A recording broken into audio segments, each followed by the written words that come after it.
মার্কিন ইসরায়েল হামলায় ইরানের সর্বোচ্চ নেতা আয়াতুল্লাহ আলী খামেনির পর দেশটির সাবেক প্রেসিডেন্ট মাহমুদ আহমদিনেজাদও নিহত হয়েছেন।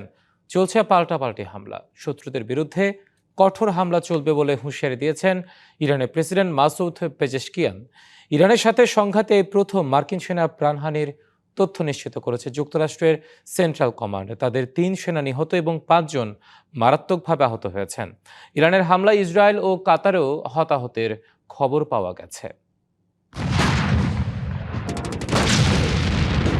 পরমাণু নিয়ে আলোচনা চলার মধ্যেই শনিবার ইরানে হামলা চালায় যুক্তরাষ্ট্র ও ইসরায়েল।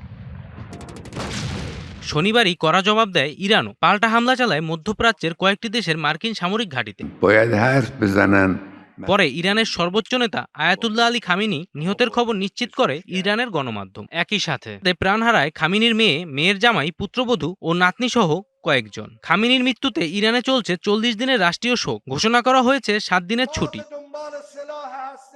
খামেনির মৃত্যুর পর রাষ্ট্রীয় টেলিভিশনে জাতির উদ্দেশ্যে ভাষণ দেন ইরানের প্রেসিডেন্ট মাসুদ পেজেশকিয়ান। হুঁশিয়ারি দেন এই হত্যাকাণ্ডের প্রতিশোধ নেয়া। এই ঐতিহাসিক অপরাধের জন্য দায়ীদের বিরুদ্ধে ন্যায় বিচার ও প্রতিশোধ নেওয়া আমাদের দায়িত্ব ও অধিকার। ইরান তার সব সক্ষমতা ব্যবহার করবে।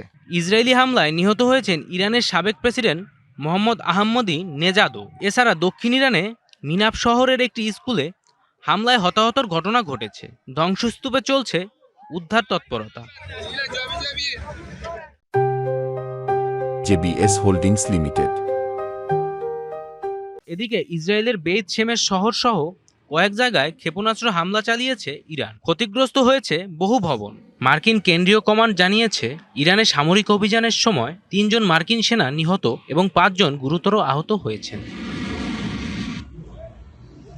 এদিকে ইরানের ছোড়া 65টি ক্ষেপণাস্ত্রের মধ্যে অধিকাংশ প্রতিহত করার দাবি করেছে কাতার। তবে যুক্তরাষ্ট্রের আল উদেইদ ঘাঁটিতে 2টি ক্ষেপণাস্ত্র আঘাত হেনেছে। বিশ্লেষকদের মতে এই সংঘাত মধ্যপ্রাচ্যে একটি বৃহৎ আঞ্চলিক যুদ্ধের রূপ নিতে পারে। জয় রায়, ডিবিসি নিউজ ডেস্ক।